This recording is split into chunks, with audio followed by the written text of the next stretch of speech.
Hi and welcome back. क्या आप जानते हैं इंडिया में 10 में से 8 लोग बैक पेन से परेशान हैं। इतना तो जानते ही होंगे कि बैक पेन के लिए एक्सरसाइजेस कितनी ज़रूरी हैं। बट इसके अलावा और किन किन बातों का आपको ध्यान रखना चाहिए वो आज मैं आपको बताऊंगी। सबसे पहला, गुड पोस्चर। आप बैठे हैं या खड़े हैं, आपका पोस्चर हमेशा सीधा होना चाहिए, अपराइट होना चाहिए। शोल्डर्स रिलैक्स होने चाहिए। अगर आप बैठ के काम कर रहे हैं तो आपको एक कुशन लगाना चाहिए अपने बैक को सपोर्ट देने के लिए। लो चेयर या लो सीट पर बैठना अवॉइड करें। ऐसा चेयर जिसमें आपका हिप आपके नी के लेवल से नीचे जा रहा हो, उस पर बैठना अवॉइड करना है। आपके जो कर्व्स हैं बैक के, उसको जितना आप मेंटेन करेंगे आपको बैक पेन उतना कम होगा। Second point, proper sleep. अगर आपकी नींद अच्छी नहीं होती है तो आपका पेन बढ़ता है। अगर आप गलत पोजीशन में सोते हैं आपका पेन और एग्रीवेट होता है। तो अच्छी नींद होना बहुत ज़रूरी है और इसके लिए अच्छा मैट्रेस बहुत ज़रूरी है। आपको मीडियम फर्म मैट्रेस यूज़ करना चाहिए, ना ही ज़्यादा सॉफ्ट और ना ही ज़्यादा हार्ड। अब मैट्रेस कोई परफेक्ट तो नहीं होता, पर मेमोरी फोम मैट्रेस और लैटेक्स मैट्रेस प्रेफर करते हैं। जब आप सीधे सोते हैं पीठ के बल, अगर आप कंफर्टेबली सिर्फ एक फिंगर डाल सकते हैं अपने कमर और बैक के बीच में, इसका मतलब है कि आपका मैट्रेस परफेक्ट है।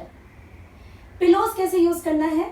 जब आप साइड लाइन में लेट रहे हैं तो एक पिलो आपको दोनों नी से दोनों एंकल के बीच में लगाना चाहिए।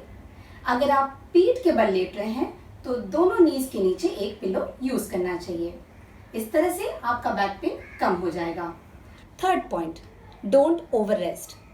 पहले डॉक्टर्स प्रिस्क्राइब करते थे बेड रेस्ट बैक पेन के लिए, लेकिन अब स्टडीज़ ने शो किया है कि अगर आप 2 दिन से ज़्यादा बेड रेस्ट करते हैं तो वो आपको नुकसान पहुंचाता है। तो अनटिल एंड अनलेस बहुत ज़्यादा कुछ अक्यूट इंजरी हो या मसल स्पैज़म हो अक्यूट, आप बेड रेस्ट अवॉइड करें। Fourth point, keep exercising. हम सब जानते हैं कि एक्टिविटी बेस्ट मेडिसिन है बैक पेन के लिए, इसीलिए आपको एक्सरसाइजेस करनी है मॉडरेशन में। आपको अपने बैक और एब्डोमिनल मसल्स को स्ट्रेंथन करना है और बहुत सारी फ्लेक्सिबिलिटी एक्सरसाइजेस भी ज़रूरी हैं। Fifth point, ice and hot fermentation. अगर आपको अक्यूट इंजरी है, तुरंत का दर्द है, तो हमेशा 24 to 48 आवर्स आप आइस पैक यूज़ करें। खासकर अगर स्वेलिंग है उसके बाद आप हॉट पैक स्टार्ट करें। Sixth point, ditch the brace.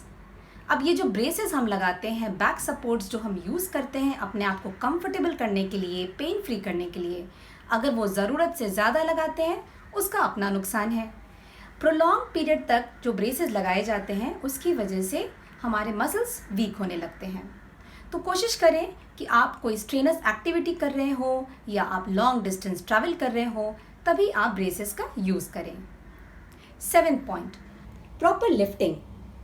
जब आपको कुछ लिफ्ट करना है, झुक के उठाना है, आपको स्क्वाट करना है, अपने नीज को बेंड करने हैं, ना कि अपने बैक को। और जब आप सामान लिफ्ट करते हैं तो उस सामान को अपने बॉडी के आप जितना पास रखेंगे आपके बैक पे उतना कम स्ट्रेन पड़ता है। जब हम सुबह सोकर उठते हैं हमारे बैक के डिस्क का प्रेशर 240% तक बढ़ जाता है। उस समय हमारा डिस्क सबसे ज़्यादा हाइड्रेटेड रहता है और डिस्क प्रोलैप्स के चांसेस सबसे ज़्यादा हाई रहते हैं। तो आपको कोशिश करनी चाहिए कि सुबह उठते ही पहला 1 घंटा आपको अपना बैक स्ट्रेट रखना है।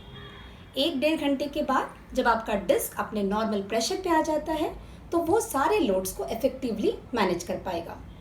8th point, work space. Work space जहाँ हम सबसे ज़्यादा टाइम स्पेंड करते हैं उसको भी अच्छे से मैनेज करना ज़रूरी है। जो की ऑब्जेक्ट्स हैं आप जो ज़्यादा यूज़ करते हैं, जैसे पेन, स्टेपलर, नोटपैड, मोबाइल, ये सब अपने इजी रीच में रखिए ताकि आपको बार बार झुकना ना पड़े।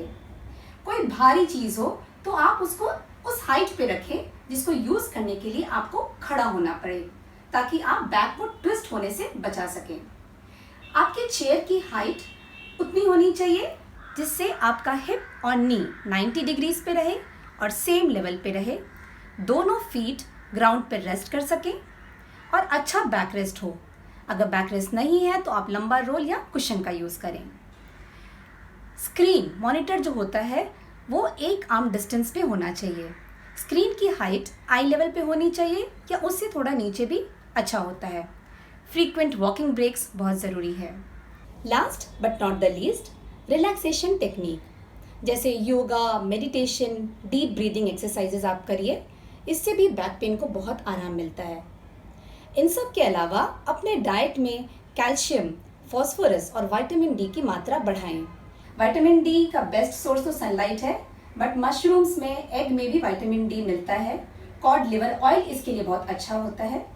फॉस्फोरस के लिए आप egg, chicken, sea food, sunflower या पंपकिन सीड्स यूज कर सकते हैं। और कैल्शियम तो सबको पता है, डेयरी प्रोडक्ट्स बेस्ट सोर्स हैं कैल्शियम के। तो मेरी बताई गई इन बातों का आप ख्याल रखें, अपने सेहत का ख्याल रखें और कमेंट बॉक्स में ज़रूर लिखें कि आपको ये वीडियो कैसा लगा और किस टॉपिक पे और ज़्यादा इन्फॉर्मेशन आप चाहते हैं। तब तक के लिए टेक केयर, बाय।